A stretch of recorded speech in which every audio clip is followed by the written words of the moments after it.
Hi, welcome back to my channel. ಎಲ್ಲರೂ ಹೇಗಿದ್ದೀರಾ, ಚೆನ್ನಾಗಿದ್ದೀರಾ ಅಂತ ಅಂದ್ಕೊಂಡಿದ್ದೀನಿ. ಇವತ್ತು ಒಂದು ರೆಸಿಪಿ ಮಾಡೋಣ ಅಂತ, ಚಿಕನ್ ಚಾಪ್ಸ್. ಅದಕ್ಕೆ ಏನೇನು ಬೇಕು ಅಂತ ಆಲ್ರೆಡಿ ನಾನು ಚಾಪಿಂಗ್ ಸ್ಟಾರ್ಟ್ ಮಾಡ್ಕೊಂಡಿದ್ದೀನಿ. ಚಾಪಿಂಗ್ ಎಲ್ಲ ರೆಡಿ ಮಾಡ್ಕೊಂಡ್ಮೇಲೆ ರೆಸಿಪಿನ ಸ್ಟಾರ್ಟ್ ಮಾಡೋಣ. ಇವತ್ತು ಚಿಕನ್ ಚಾಪ್ಸ್ ಮಾಡ್ತಾಯಿದ್ದೀನಿ. ಚಿಕನ್ ಚಾಪ್ಸ್ಗೆ ಅರ್ಧ ಕೆ ಜಿ ಚಿಕನ್ನ ನೀಟಾಗಿ ತೊಳೆದು ಎತ್ತಿಟ್ಕೊಂಡಿದ್ದೀನಿ. ಇದಕ್ಕೆ ಬೇಕಾಗಿರೋದು ಈರುಳ್ಳಿ, ಮೆಣಸಿನ್ಕಾಯಿ, ಬೆಳ್ಳುಳ್ಳಿ, ಚಕ್ಕೆ, ಲವಂಗ, ಶುಂಠಿ, ಆಮೇಲೆ ಮೆಣಸು, ಪುದೀನ, ಕೊತ್ತಂಬರಿ, ಕಾಯಿ, ಧನಿಯಾ ಪುಡಿ, ಅರಶಿನದ ಪುಡಿ, ಉಪ್ಪು, ಎಣ್ಣೆ. ಬನ್ನಿ ಹೆಂಗೆ ಮಾಡೋದು ಅಂತ ನೋಡೋಣ. ಮೊದಲು ಒಂದು ಕುಕ್ಕರ್ ಇಟ್ಕೊಳ್ಳಿ. ಇದು ಆರಾಮಾಗಿ ಕುಕ್ಕರಲ್ಲಿ ಒಂದು ಸ್ವಲ್ಪ ಹೊತ್ತಿಗೆ ಮಾಡಿ ಮುಗಿಸ್ಬಿಡ್ಬೋದು.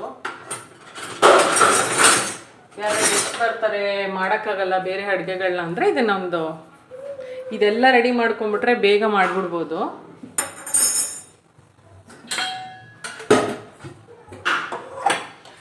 ನಿಮಗೆ ಇದಕ್ಕೆ ಮೆಣಸಿನ್ಕಾಯಿ ಆಗಲ್ಲ ಗ್ಯಾಸ್ಟ್ರಿಕ್ ಅನ್ನೋದಾದರೆ ಇದ್ರ ಬದಲು ಖಾರದ ಪುಡಿ ಹಾಕೊಂಡು ಮಾಡ್ಕೊಳ್ಳಿ, ಅದು ಚೆನ್ನಾಗಿರುತ್ತೆ. ಕಾದಿದೆ. ಇವಾಗ ಒಂದು ಸ್ಪೂನ್ ಎಣ್ಣೆ ಹಾಕ್ಕೊಂಡ್ರೆ ಸಾಕು. ಇವಾಗ ಇಷ್ಟು ಸಾಕಾಗುತ್ತೆ.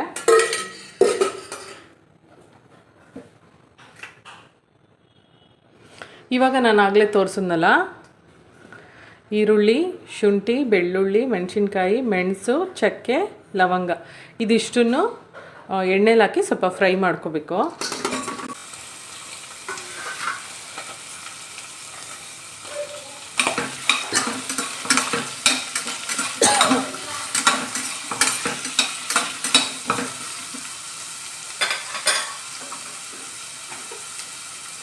ಸ್ವಲ್ಪ ಇದ್ರ ಜೊತೆಗೆ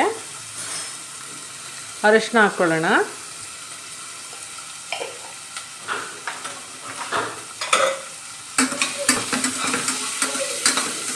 ಇದು ಲೈಟಾಗಿ ಟ್ರಾನ್ಸ್ಪರೆಂಟ್ ಆದರೆ ಸಾಕು, ಚೆನ್ನಾಗಿ ಬೇಯಬೇಕು ಅಂತ ಏನಿಲ್ಲ. ನಾವು ಮತ್ತೆ ಇದನ್ನು ಹೆಂಗಿದ್ರು ಕುಕ್ಕರಲ್ಲಿ ಕೂಗ್ಸೋದ್ರಿಂದ ಸ್ವಲ್ಪ ಟ್ರಾನ್ಸ್ಪರೆಂಟ್ ಆದರೆ ಸಾಕು.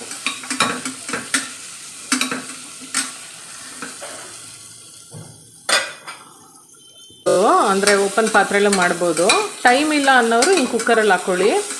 ಕುಕ್ಕರಲ್ಲಿ ಹಾಕ್ಕೊಂಡ್ರೆ ಒಂದೇ ವಿಷಲ್ ಸಾಕು. ಜಾಸ್ತಿ ಬೇಯಿಸ್ಬಿಟ್ರೆ ಚಿಕನ್ ಎಲ್ಲ ಮೂಳೆ ಬಿಟ್ಕೊಂಡು ಸಪ್ರೇಟ್ ಆಗಿಬಿಡುತ್ತೆ, ಚೆನ್ನಾಗಿರಲ್ಲ. ಒಂದೇ ಒಂದು ವಿಷಲ್ ಹಾಕಿಸ್ಕೊಂಡ್ರೆ ಸಾಕು, ಚೆನ್ನಾಗಿ ಬೇಯುತ್ತೆ. ಈಗ ಈರುಳ್ಳಿ ಎಲ್ಲ ಟ್ರಾನ್ಸ್ಪರೆಂಟ್ ಆಗಿದೆ.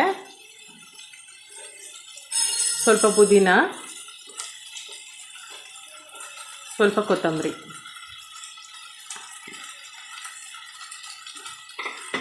ಇದನ್ನೊಂದ್ಸಲ ಹಿಂಗೆ ಜಸ್ಟ್ ಮಿಕ್ಸ್ ಮಾಡಿದ್ರೆ ಸಾಕು.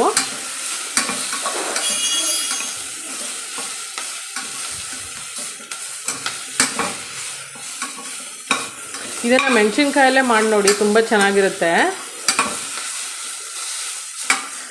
ಚಪಾತಿಗೆ, ರೊಟ್ಟಿಗೆ, ಅನ್ನಕ್ಕೂ ಚೆನ್ನಾಗಿರುತ್ತೆ. ಅನ್ನಕ್ಕೆ, ಪೂರಿಗೆ ಎಲ್ಲದಕ್ಕೂ ಚೆನ್ನಾಗಿರುತ್ತೆ.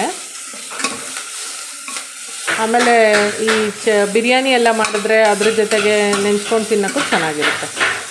ಇಷ್ಟೇ, ಇದಾಯಿತು. ಇದನ್ನು ಸ್ವಲ್ಪ ಹೊತ್ತು ತಣ್ಣಗೆ ಹಾಕಿ ಬಿಟ್ಬಿಟ್ಟು ನಾನು ನೆಕ್ಸ್ಟ್ ಚಿಕನ್ನ ಸ್ವಲ್ಪ ಎಣ್ಣೆ ಹಾಕಿ ಫ್ರೈ ಮಾಡ್ಕೊಳ್ಳೋಣ. ನಾವು ಅದೇ ಕುಕ್ಕರಲ್ಲಿ ಮತ್ತೆ ಚಾಪ್ಸ್ನ ಮಾಡ್ಕೊಳ್ಳೋಣ. ಪ್ಯಾನ್ ಆಲ್ರೆಡಿ ಹೀಟಾಗಿರೋದ್ರಿಂದ ಜಾಸ್ತಿ ಟೈಮ್ ಇಡ್ಸಲ್ಲ. ಪ್ಯಾನ್ ಇಟ್ಟಿದ ತಕ್ಷಣ ಸ್ವಲ್ಪ ಎಣ್ಣೆ ಹಾಕ್ಕೊಳ್ಳಿ. ನಿಮಗೆ ಬ್ಯಾಕ್ಗ್ರೌಂಡ್ ವಾಯ್ಸ್ ಕೇಳ್ತಾ ಇರುತ್ತೆ ನನ್ನ ಮಗಂದು. ಫ್ರೈ ಮಾಡಿರೋ ಕುಕ್ಕರೇ ಅಲ್ವಾ, ಬೇಗ ಕಾಯ್ದಿರುತ್ತೆ. ಜಾಸ್ತಿ ಹೊತ್ತೇನು ವೆಯ್ಟ್ ಮಾಡೋದೇನು ಬೇಕಾಗಿಲ್ಲ. ಈ ಚಿಕನ್ ತೊಳೆದಿಟ್ಕೊಂಡಿರೋ ಚಿಕನ್ನ ಇದಕ್ಕೆ ಹಾಕ್ಕೊಳ್ಳೋಣ.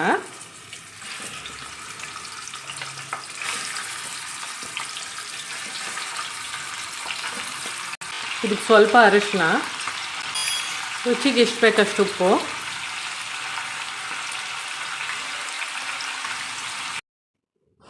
ಎಣ್ಣೆ ಚೆನ್ನಾಗಿ ಕಾದ್ಮೇಲೆ ಈ ಚಿಕನ್ನು ಮತ್ತು ಅರಿಶಿನ, ಉಪ್ಪು ಎಲ್ಲ ಹಾಕಿ ಚೆನ್ನಾಗಿ ಮಿಕ್ಸ್ ಮಾಡಿ ಒಂದು ಸ್ವಲ್ಪ ಹೊತ್ತು ಬಿಟ್ಟರೆ ಚಿಕನ್ನಲ್ಲಿರೋ ನೀರೆಲ್ಲ ಆಚೆ ಬಂದು ಡ್ರೈ ಆಗಿ ಎಣ್ಣೆ ಬರುತ್ತೆ. ಇದೊಂದು 2 ನಿಮಿಷ ಸಾಕು, ನೀರೆಲ್ಲ ಬಿಟ್ಕೊಂಡು ಡ್ರೈ ಆಗಿಬಿಡುತ್ತೆ.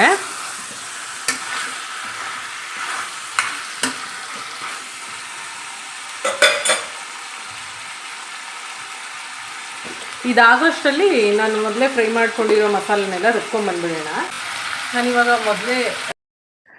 ನಾನು ಮೊದಲೇ ಆಯಿಲಲ್ಲಿ ಹಾಕಿ ಫ್ರೈ ಮಾಡ್ಕೊಂಡಿದ್ದ ಈರುಳ್ಳಿ, ಮೆಣಸಿನ್ಕಾಯಿ, ಶುಂಠಿ, ಬೆಳ್ಳುಳ್ಳಿ, ಪೆಪ್ಪರು, ಚಕ್ಕೆ, ಲವಂಗ, ಪುದೀನ, ಕೊತ್ತಂಬರಿ ಅಷ್ಟೂ ಚೆನ್ನಾಗಿ ತಣ್ಣಗಾದ್ಮೇಲೆ ಮಿಕ್ಸಿಯಲ್ಲಿ ಹಾಕಿ ಕಾಯಿ ಮತ್ತು ಧನಿಯಾ ಪುಡಿನೂ ಹಾಕಿ ಒಂದು ಸ್ವಲ್ಪ ನೀರು ಹಾಕಿ ಗ್ರೈಂಡ್ ಮಾಡಿ ಮಸಾಲೆನ ರೆಡಿ ಮಾಡಿ ಇಟ್ಕೋಬೇಕು. ಚಿಕನ್ನು ನೀರೆಲ್ಲ ಬಿಟ್ಕೊಂಡು ಡ್ರೈ ಆಗಿ ಎಣ್ಣೆ ಬಿಟ್ಕೊಂಡಿದೆ. ನಾನು ಇದಕ್ಕೆ ಇವಾಗ ಗ್ರೈಂಡ್ ಮಾಡಿ ಇಟ್ಕೊಂಡಿರೋ ಮಸಾಲೆನ ಹಾಕ್ತೀನಿ. ಈ ರುಬ್ಬಿರೋದನ್ನೆಲ್ಲ ಇದಕ್ಕೆ ಹಾಕ್ಬಿಟ್ಟು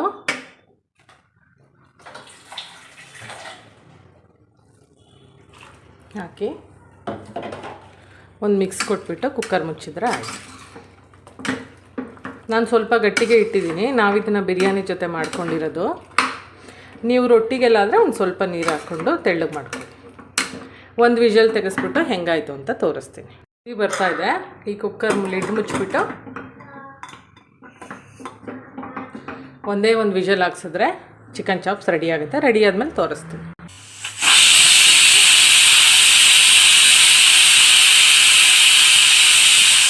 ಹೋಗಿದೆ, ನೋಡೋಣ ಬನ್ನಿ ಚಾಪ್ಸ್ ಹೆಂಗಾಗಿದೆ ಅಂಥೇಳಿ. ಕುಕ್ಕರ್ ಲಿಡ್ ತೆಗೆದು ಚಾಪ್ಸನ್ನು ಚೆಕ್ ಮಾಡಿದೆ. ಕರೆಕ್ಟಾಗಿ ನಮಗೆ ಗ್ರೇವಿ ಎಷ್ಟು ಬೇಕು ಅಷ್ಟೇ ಇತ್ತು. ನೀವೇನಾದ್ರು ಇದಕ್ಕೆ ನಾವು ಅನ್ನಕ್ಕೆಲ್ಲ ತಿಂತೀವಿ ಅಂತ ನೀರು ಜಾಸ್ತಿ ಹಾಕ್ಬಿಟ್ರೆ ಇದ್ರದ್ದು ಟೇಸ್ಟೇ ಹೋಗಿಬಿಡುತ್ತೆ. ಇದಕ್ಕೆ ಸ್ವಲ್ಪ ನೀರು ಕಡಿಮೆ ಹಾಕಿದ್ರೇ ಟೇಸ್ಟ್ ಚೆನ್ನಾಗಿರೋದು. ಇವತ್ತಿನ ವಿಡಿಯೋ ಇದಾಗಿತ್ತು. ನೀವು ಎಲ್ಲರೂ ಒಂದು ಸಲ ಚಿಕನ್ ಚಾಪ್ಸ್ನ ಮಾಡಿಕೊಂಡು ಟ್ರೈ ಮಾಡಿ ಹೆಂಗಿತ್ತು ಅಂತ ಕಮೆಂಟ್ ಬಾಕ್ಸಲ್ಲಿ ತಿಳಿಸಿ. ಸಬ್ಸ್ಕ್ರೈಬ್ ಮಾಡಿಕೊಂಡು ಸಪೋರ್ಟ್ ಮಾಡಿ. Thank you.